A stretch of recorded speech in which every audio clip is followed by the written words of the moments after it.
ordem a caráter, foi combinado. Temático. Marina, Ivete, conta um pouquinho aí do que é economia circular e explica aí quais são as perspectivas que vocês têm visto. Na verdade, eu vou voltar um pouquinho para falar como que surgiu a ideia, né, do nosso artigo. Eu sou grande entusiasta do assunto, Ivete sabe bem disso. Esse trabalho foi feito a 8 mãos.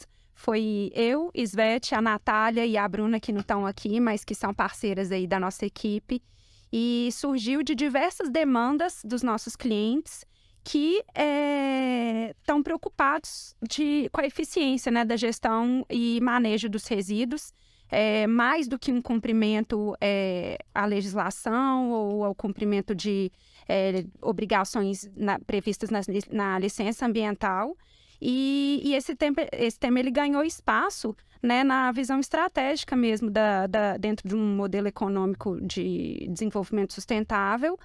E o grande desafio que eu vejo é como que reduz a quantidade exorbitante de resíduos gerados dentro de um processo produtivo e mais, como transformar isso num novo modelo de mercado. Então, por que não utilizar das ferramentas aí que estão previstas, né, na legislação ambiental, que é a reciclagem, o reaproveitamento e otimizar mesmo o ciclo produtivo? Até complementando um pouco o que a Marina está falando, muito começou em função do cumprimento de políticas, né, de políticas públicas, como restrição de importação de alguns resíduos que para algumas empresas são insumos, né, a restrição e o controle cada vez maior da disposição final desses resíduos em lixão e exigindo, né, o licenciamento de prefeituras. Então, as empresas, é lógico, quando dói no bolso, todo mundo mobiliza de uma forma mais rápido, né? E aqui dói no bolso, não é só no bolso do lado financeiro, não, na marca, na imagem, na fidelização do consumidor, né, do engajamento do colaborador. Há diversos benefícios e também perdas, né, que a empresa tem quando ela não busca melhorar o seu processo produtivo. E a economia circular ela é exatamente essa mudança do modelo de negócio, do modelo da economia da empresa, que vinha muito linear, né, matéria-prima, consumo, produção, descarte, vamos buscar já que a lei me obriga a descartar num lugar que esteja licenciado, que esteja regularizado. E a partir do momento que o setor começa a sofrer cada vez mais interferências externas, né, vamos colocar assim, a ter abafado, né, essa fonte inesgotável de recursos naturais, essa fonte inesgotável de matéria-prima, ele começa a olhar também um pouco para dentro da sua própria cadeia produtiva. Isso começou com a água, né? Quando começou a cobrança pelo uso da água, aí as empresas, nossa, tá ficando caro captar a água e gastar. Então vamos começar a buscar processos de recirculação de água, do reuso da água, a tratar a água do processo produtivo e a voltar ela para o processo produtivo. E agora a gente está vivendo isso muito na questão dos resíduos, porque é caro dispor resíduo, é caro transportar resíduo para levar para um aterro licenciado. Burocrático. E também é caro, porque as fontes de recursos naturais elas são esgotáveis, está sendo cada vez mais difícil buscar essa matéria-prima bruta. Então, as empresas começaram a buscar dentro da sua cadeia produtiva formas de reaproveitar o que se tem lá dentro, né? E a desenvolver tecnologias de forma que o que é hoje descartado vira insumo, vira um subproduto, não só para eles, mas um subproduto para um consumidor externo. Mas, Beth, mas isso hoje, existe uma regulamentação que exige isso ou é voluntário por parte das empresas? É voluntário. Não existe uma regulamentação e as empresas estão buscando uma série de desafios. Um deles, inclusive, é essa falta de política de regulamentação, porque acaba tratando, a empresa trata igual os desiguais, porque não tem exatamente essa política, né? Dentro até entrando um pouco nesse tema dos desafios, a gente tem a questão de logística, as estradas cada vez piores, né, que dificultam muito esse transporte de resíduo, a falta de incentivo a estudos, aos desenvolvimentos das tecnologias, porque para você reaproveitar um resíduo né, esse processo de reutilização, de reciclagem, você tem que desenvolver uma tecnologia. E quem desenvolve isso é a base às universidades. E hoje não tem incentivo para isso. Ou a empresa investe ou não tem. E, às vezes, existem esses setores internos dentro de cada empresa para tecnologia, inovação, só que aí se esbarra com a legislação e aí tem dificuldade de regularizar aquela nova atividade, se for o caso, né? Que seria a reciclagem ou o reaproveitamento desses resíduos e transformação em novos insumos, novos produtos, enfim. Então, assim, a gente vê que as empresas elas estão dispostas a criar essas ferramentas e implementar essas ferramentas, mas às vezes se esbarra ali com o órgão ambiental para regularizar. A gente já trabalhou na Svete com alguns casos aí de que o projeto era lindo no papel, mas que envolvia questões muito particulares, envolvendo produtos perigosos e tudo mais, o que acaba dificultando a implementação desse novo projeto, assim, sabe? E você comentou o custo também, né, para desenvolver essas tecnologias.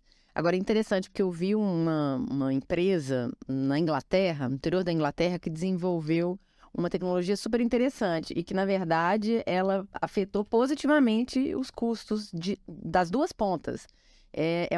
Hoje em dia a gente armazena tudo na nuvem, né? Essa nuvem, na verdade, é um computador, né? Que fica ali gerando calor, porque o processo daqueles computadores, eles geram um calor que normalmente é dispensado na atmosfera, né? E isso é um resíduo, né?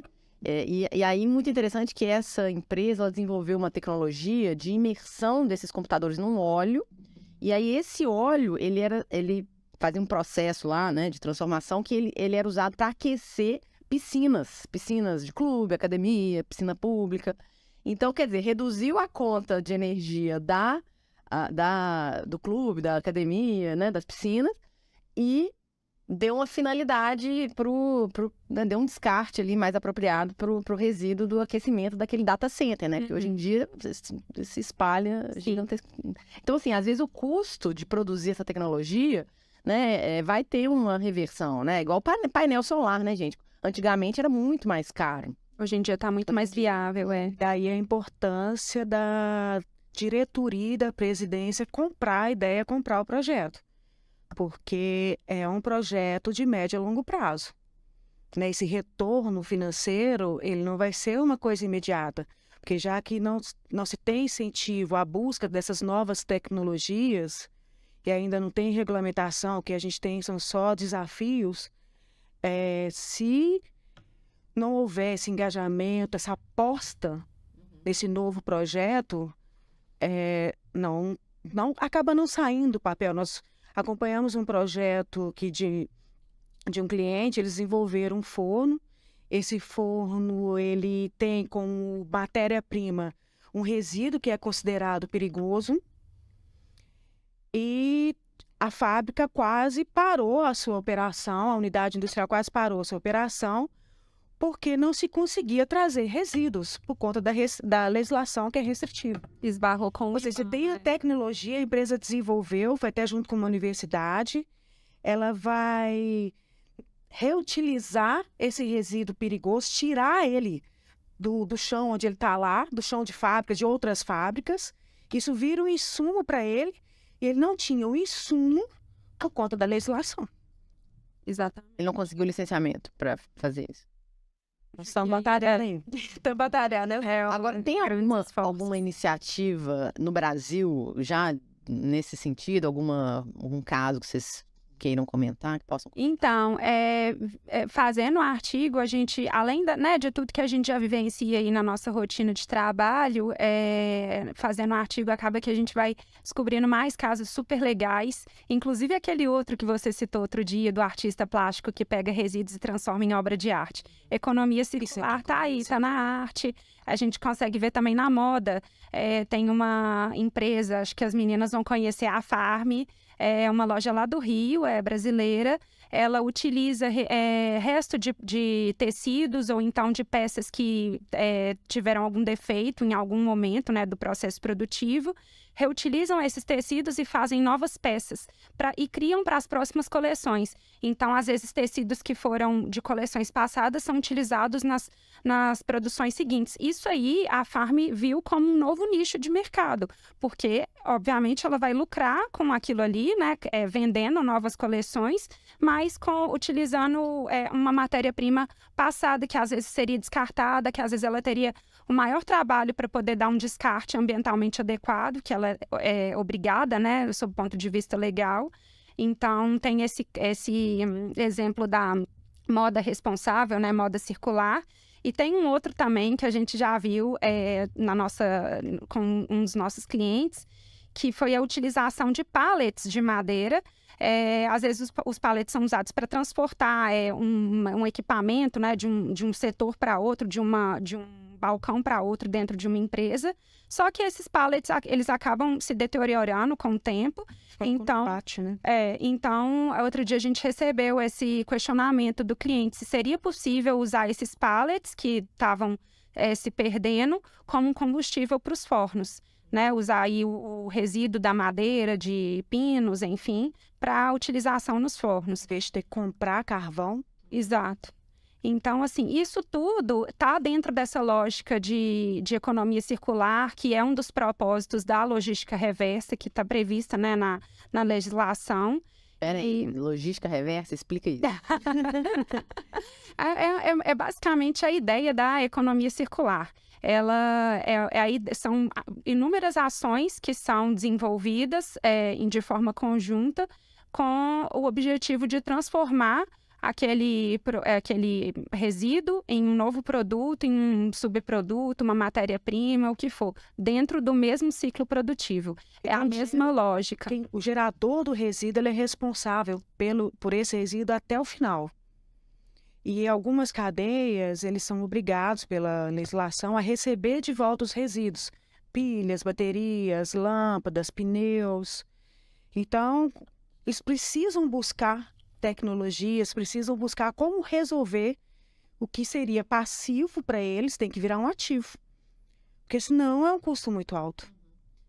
Você tem celular, tem inclusive, né, o descarte de celular antigo, que é um problema da bateria e tudo. Você tem algumas empresas que você devolve o seu celular e eles te dão, né, eles te compram o seu celular velho. Um desconto, com desconto.